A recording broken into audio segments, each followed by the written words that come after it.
venimos de muchos años de alta inflación, entonces esta desaceleración de la inflación nos lleva a repensar varias cosas. Primero, durante mucho tiempo el empresario se dio cuenta que las inversiones financieras le daban una renta mucho mayor, así que con simples inversiones, plazo fijo, ajustado por inflación, la dolarización, todo eso era más rentable que invertir en la economía real. Ahora eso ya no es así, hay que revisar. Entonces, por un lado, la rentabilidad de las inversiones ahora, de las inversiones financieras, ya no es lo que era hace unos años y eso hay que revisarlo. Por otro lado, préstamos bancarios que antes tenían tasas negativas, entonces estaba bueno endeudarse, no importaba la tasa, no se hacía un análisis. Ahora creo que hay que ser mucho más prudente con los préstamos bancarios, analizarlos, ver cómo impactan en la rentabilidad de la empresa. No es refinanciar préstamos que han quedado con tasas muy altas. Y hay una oferta de préstamos que es importante analizarla para hacer inversiones en bienes de capital, en todo caso. Porque lo que yo creo es que para las empresas ahora viene una etapa de pensar en la productividad. ¿Cómo en la productividad? Revisando procesos, incorporando tecnología, capacitando al personal para ser más productivos, pero no en el sentido de poder trabajar mejor. Sí. Y eso también está asociado con un control mayor en los costos, analizar los costos, que hace mucho que no se analizan en las empresas los costos. Costos de financiarse, por ejemplo, muchos empresarios al tener una tasa de interés ARCA que no era alta, se financiaban dejando de pagar los impuestos y después pagaban.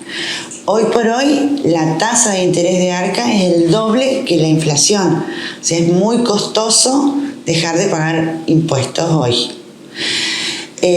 A su vez, los impuestos que tenemos que se pagan con cada movimiento bancario, eso es un 2 o un 3%, con el impuesto a los débitos y créditos, CIRCREV y demás. Hay que analizar también cómo reducir esos costos. Creo que en general hay que ver todas las matrices de costos para establecer precios, para sacar improductividades, todo esto, lo que decíamos de mirarse tranqueras adentro, lo que se dice, ¿no? Otra cuestión era que hasta ahora los comercios, las empresas mantenían su stock y eso solo aumentaba el valor y ya era un resguardo.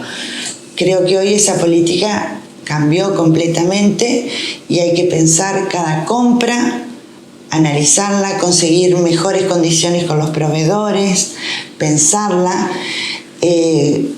Yo creo que todo lleva a una mayor planificación, digamos. Y Gabriela Jonowski hablaba sobre la productividad que va a ser determinante a partir de ahora, pero si nosotros empezamos a repasar las notas que hemos hecho en los últimos 10 años, todos hablaban de productividad. El tema es que a la hora de ir y medir esa productividad con una inflación mediante, era muy difícil hacerlo en términos reales. Después pasaba el año y uno no sabía si le quedaba o no le quedaba plata en el bolsillo. Entonces, la productividad con los niveles inflacionarios actuales cambia totalmente al concepto y a la posibilidad de medirlo y llevarlo a la realidad. La inflación te tapaba todas las ineficiencias. Porque, por ejemplo, con esto mismo que decíamos de las compras, uno compraba y total el valor de ese bien aumentaba tanto que te cubría si compraste bien o si compraste mal. Total después duplicaba su valor. Esto ahora ya no va a pasar. Entonces tengo que comprar bien y tengo que comprar lo que necesito y para el momento que lo necesito. Entonces esas cosas son las que cambian, que hay que cambiar el chip que tenemos en la cabeza, porque antes total, tenía esa mercadería y me aumentaba solita el valor. Y ahora hasta han bajado de valor algunas cuestiones, algunos productos. Hemos tenido, por ejemplo, como nunca, pedidos de ver estudios de costos. Entonces, no ya vendo al precio, el precio me lo establece la competencia, pero yo cómo estoy respecto de eso. Que antes no era una pregunta, digamos, ¿no? Total, fijábamos el precio y marchábamos. Entonces, analizar las estructuras de costos, por ejemplo, productivas, ha sido una demanda que antes no la teníamos y ahora la tenemos.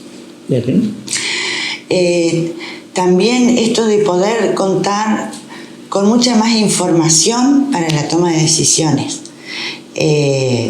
Algo que nosotros también venimos impulsando a nuestros clientes, de tener herramientas de lo que se llama la business intelligence, de poder tomar decisiones con más elementos que hasta ahora no se le prestaba atención. Entonces, ayudar en todo lo que sea la puesta a punto de software, de gestión, de otras herramientas que a partir de esos software toman datos, te los analizan y te los pueden mostrar con lo que vos necesitas en línea, digamos. No es que tenés que esperar un mes. Entonces son herramientas que las pymes tienen que ocupar, que están al alcance y que las pueden ayudar a tomar decisiones mucho mejor. Y otro de los aspectos que hacía referencia Gabriela Zunoski tenía que ver con las tasas. Hasta el año pasado una tasa del 80-90% se tomaba porque siempre eran negativas respecto a la inflación. Eso cambió, hoy las tasas de los bancos están muy altas y hay dos situaciones: aquellos que quieren cambiar créditos que habían tomado a tasas tan altas y ir a las tasas actuales, y otros que tienen que pensar las tasas actuales con la proyección de los próximos años. En esa proyección de los próximos años, una tasa del 35% es altísima. Ahora las tasas son positivas. El endeudarse, ahora hay que analizarlo. Si ese endeudamiento para comprar una máquina me va a producir un flujo de fondo mayor al interés que voy a tener que pagar por ese préstamo. Si no, es una inversión que no me va a rendir. Son esas cuestiones también que hay que analizar ahora, como en más profundidad. Y antes, no. Y en esa tasa entran también los impuestos. Entonces, uno endeudarse con eso está, y empiezan a verse ya punto por punto cada tasa. Y ahí entran todos los impuestos. Hoy operar con un banco es carísimo, pero también son carísimos los ingresos brutos y la tasa de higiene. Sí. En ingresos, ingresos brutos es un impuesto que no debería existir. Venimos firmando pactos fiscales en los que todas las provincias se comprometen a eliminarlo, pero concretamente no se elimina. Y es un impuesto que se carga en toda la cadena y se reproduce en toda la cadena. Entonces, para mí, es uno de los grandes distorsionadores a la hora de competir para afuera, digamos, ¿no? Y como vos decís, hoy por hoy hay que mirar cada punto. Entonces también la planificación fiscal empieza a jugar un rol y poder ser lo más inteligentes en poder de cada uno de esos impuestos, qué es lo que puedo tomar como pago a cuenta, no inmovilizar capital en saldos a favor, cuáles son todas las medidas que tengo disponibles para que esos saldos a favor no me queden inmovilizados. En fin, y en eso también entran las tasas, ¿no? Y cada municipio cómo tiene su tasa de higiene. Y cuando empezamos a ver cada punto de una tasa de interés, cada punto de un endeudamiento, empiezan a hacerse preguntas respecto a la parte impositiva. Nación viene hablando de impuestos, ha hecho algunas reducciones, se esperan muchos más, sobre todo después de que pasan las elecciones de medio término. Pero ¿qué pasa en las provincias y en los municipios? ¿Se está pensando en reformas reales para bajar ingresos brutos o las tasas municipales? Yo creo que todavía acá no se está hablando de eso. Concretamente, la reforma que planteó ATER, que presentó y que está lista para salir, no plantea una baja. Hay pequeñas reducciones, pero depende de los sectores el impacto que tiene. En principio yo no la veo como una reforma para la baja de impuestos. Concretamente con la industria creo que no se está beneficiando a la producción de la industria de la provincia. ¿Por qué? Porque se cambia ahora, se reemplaza la categorización que venía haciendo por la escala de CEPIME con parámetros de 2 años para atrás, se la reemplaza ahora con 2 escalones, con montos que no se sabe cómo se van a actualizar, dejando el primer escalón con una alícuota 0, el segundo y el tercero con distintas alícuotas, pero que siempre considerando las ventas en la provincia de Entre Ríos, lo que va a dejar a las industrias de la provincia de Entre Ríos no competitivas con las industrias de las otras provincias. Y si comparamos las alícuotas con las provincias de Santa Fe, Córdoba, las que son la región centro, la de Entre Ríos sigue siendo la más alta. Incluso en Santa Fe no hay alícuota. En Santa Fe, las industrias locales de la provincia, por la ley de promoción industrial, tienen una alícuota del 0%. En ingreso bruto está claro que las industrias medianas que trabajan en Entre Ríos van a tener mayor carga tributaria este año, de acuerdo a las reformas que se están viendo en la legislatura provincial. Ahora, las tasas de higiene y seguridad, como se llaman en los distintos municipios, que no son tasas, son impuestos encubiertos. Por lo tanto, son ilegales las tasas de higiene tal cual como se están cobrando, porque se hacen a partir de un monto de facturación mensual y no de una contraprestación de servicio, más allá de esta ilegalidad. ¿Están pensando los municipios en reducir las alícuotas de estas tasas? Bueno, justamente desde UIER se planteaba hacer ahora un cuadro comparativo de las tasas en los distintos municipios de la provincia, porque también es algo que hay que empezar a ver, esto que vos me decías, cada punto cuenta, y por ejemplo ahora este tema de las tasas es una de las preocupaciones de las industrias. Porque aparte partimos de una premisa.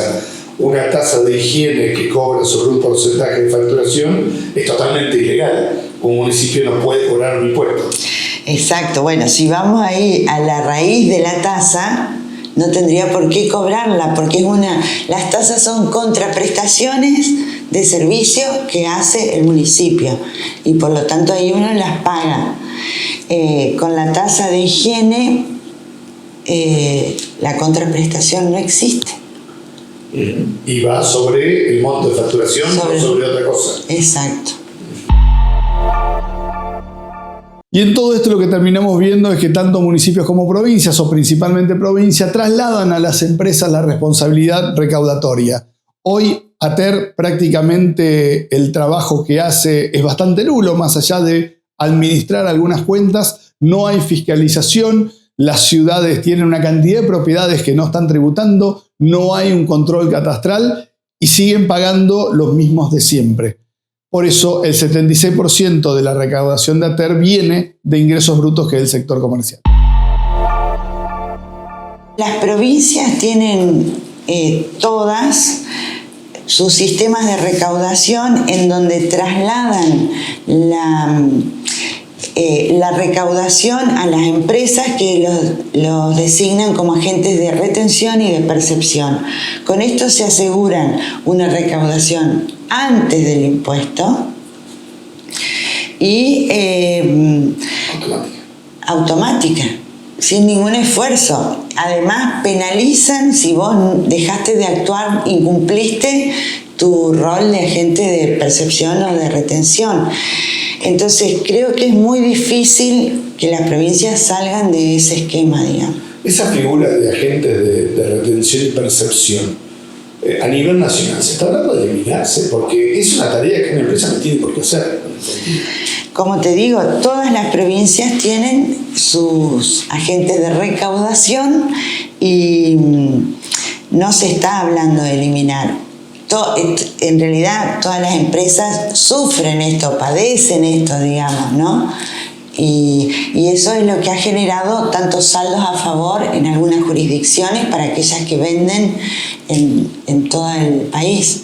¿Qué pasa, volviendo al inicio prácticamente, qué pasa si cuánto riesgo tiene el que no entienda todos estos cambios y que depende de cada uno y sus números para adentro de seguir existiendo en este 2025, que va a ser tan duro como el exterior?